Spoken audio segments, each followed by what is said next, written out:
والے نے معطل ہو کر ایک کلینک کھولیا اور باہر بورڈ پر لکھا کہ 300 روپے میں علاج کروائیں، اگر علاج نہ ہوا تو 1000 روپے واپس۔ ایک وکیل نے سوچا کہ 1000 روپے کمانے کا اچھا موقع ہے، وہ کلینک پر گیا اور بولا مجھے کسی بھی چیز کا مزہ نہیں آ رہا، مطلب میری زبان کا ذائقہ خراب ہو گیا ہے۔ پولیس والے نے نرس سے کہا باکس نمبر 22 میں سے دوائی نکالو اور 3 بوندیں اس مریض کو پلا دو۔ نرس نے بوندیں پلا دی تو مریض بولا کہ یہ تو پیٹرول ہے۔ پولیس والا بولا مبارک ہو، آپ کو ذائقہ محسوس ہو گیا ہے، لاؤ 300۔ وکیل صاحب کو غصہ آ گیا۔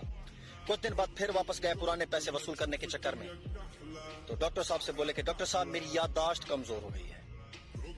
پولیس والے نے کہا باکس نمبر 22 میں سے دوائی نکالو اور 3 بوندیں اس مریض کو پلا دو۔ مریض جھٹ سے بولا لیکن وہ تو زبان کے ذائقہ کے لیے ہے۔ پولیس والے نے کہا یہ لو تمہاری یادداشت بھی واپس آ گئی، لاؤ 300۔ کچھ دنوں کے بعد پھر پیسے پورے کرنے کے چکر میں پھر ڈاکٹر کے پاس گیا، ڈاکٹر صاحب میری نظر کمزور ہو گئی ہے۔ تو پولیس والے نے کہا کہ اس کی دوائی میرے پاس نہیں ہے، لو یہ 1000 روپے۔ مریض بولا مگر یہ تو 500 کا نوٹ ہے۔ پولیس والے نے کہا کہ مبارک ہو، آپ کی نظر واپس آ گئی، لاؤ 300 روپے۔ پولیس ہی ہوتی ہے۔